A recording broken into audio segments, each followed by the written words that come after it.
Life often feels like a test of patience and values. Most of us try to remain truthful, work diligently, and stay grounded in principles. Yet there are moments when a single careless thought, a spark of desire, can change the direction of our destiny forever. Have you ever considered that just one choice, made in a fraction of a second, could either open a door that leads to greatness or slam it shut forever? Today's tale reflects exactly that. Listen closely, because every moment in this story holds a mirror to our inner struggles. It reveals how a fleeting weakness in our thinking can undo years of honesty. Many years ago, in a quiet countryside, there lived a young man named Jacob. His life was anything but easy. Poverty weighed heavily on him, and loneliness had become his constant companion. Each day began the same way. He wandered through the village streets in search of work. If luck favored him, he might earn enough coins to buy bread or a few vegetables. At night, he cooked a simple meal, sat alone in his dimly lit hut, and fell asleep, hoping that tomorrow might bring better opportunities. One particular day stretched long and fruitless. Jacob walked for hours under the blazing sun, but every door he knocked on turned him away. His shoulders drooped with exhaustion, and his heart sank deeper with every rejection. As evening drew near, he decided to return home. Just then a voice called out from behind him, "Young man, can you give me a hand?" Jacob turned around and saw an elderly man standing by the roadside. The stranger appeared weary but strong-willed, and beside him rested 3 enormous duffel bags. Jacob quickly stepped forward. "Yes, sir, I can help," he replied politely. The old man looked relieved. "I must travel to the next village. It's not a short distance. I can manage 2 of these bags, but the third is too much for me. If you carry it for me, I'll reward you with 3 gold coins." Jacob's eyes widened at the mention of gold, but he nodded without hesitation. Work was work, and he never shied away from labor. He bent down, grabbed one of the heavy bags, and lifted it onto his shoulder. The weight almost bent him over. "This is heavier than it looks," he muttered, surprised. "That's because it's filled with bronze coins," the old man explained calmly. Though the bag strained his back, Jacob steadied himself and walked alongside the man.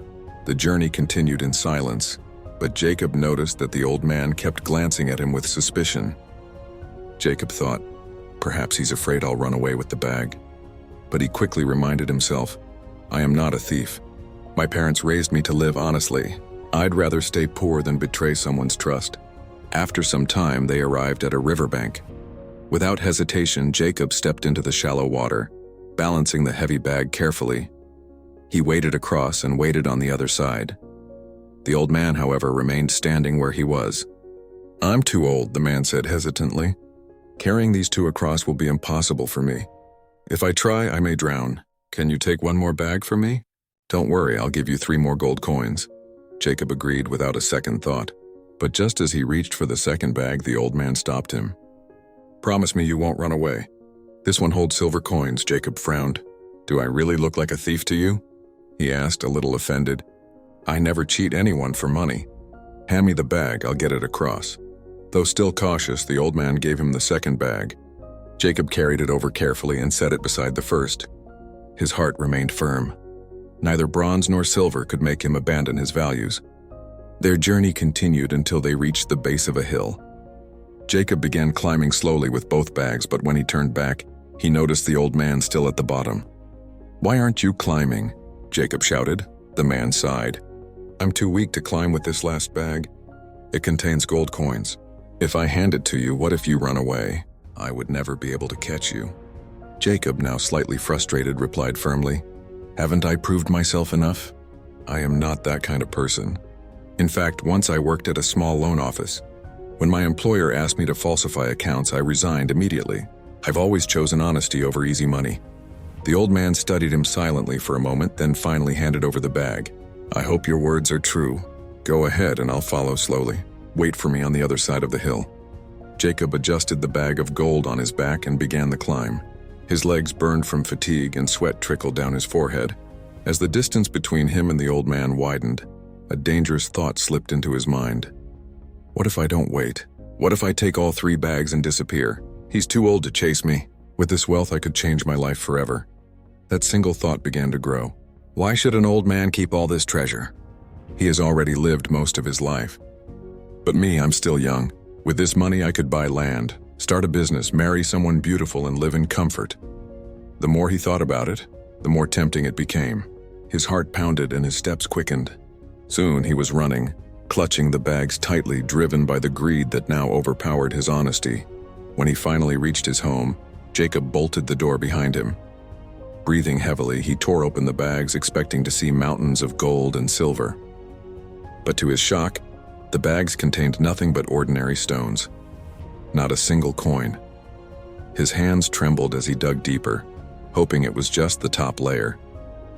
That's when his eyes caught a folded piece of parchment tucked among the stones. Jacob opened it. His face turned pale as he read, "I am the ruler of this kingdom. I have no family, no heir to my throne. For years I have searched for a man of integrity to adopt as my son and future king. Today I tested you. Had you resisted temptation, all that I possess would have been yours. But your weakness has shown me you are not the one." Jacob's chest tightened with regret. His knees buckled and he dropped the note. For years he had lived honestly, never taking what wasn't his. Yet one fleeting moment of greed had erased all that. If he had only controlled his thoughts a little longer, he could have ascended to the throne, not just earned a few coins. That night Jacob sat alone in darkness, replaying every step of the journey. He realized that it wasn't the old man who betrayed him, it was his own mind. His own thoughts had pushed him into a trap. The voice that said, "Run away, you'll be rich," was the same voice that robbed him of his greatest chance. This story reminds us of a powerful truth. Our thoughts shape our destiny. Jacob was an honest soul, but he allowed one greedy idea to grow until it consumed him. A thought could have remained harmless if ignored, but instead it spread like wildfire. There's an old saying, "Even our fiercest enemy cannot destroy us the way our uncontrolled thoughts can." Thoughts turn into words. Words become actions. Actions harden into habits, and habits build the future we must live in. If we want peace, success, and fulfillment, we must first master the battlefield within our own mind. Think of thoughts as seeds. A seed of honesty can grow into a forest of blessings. A seed of greed can turn into thorns that wound us.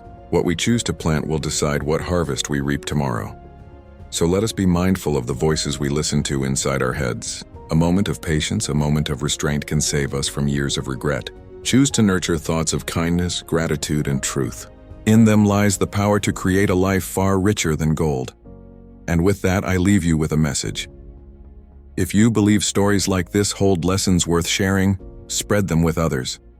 Like, share, and stay connected so we can keep learning together.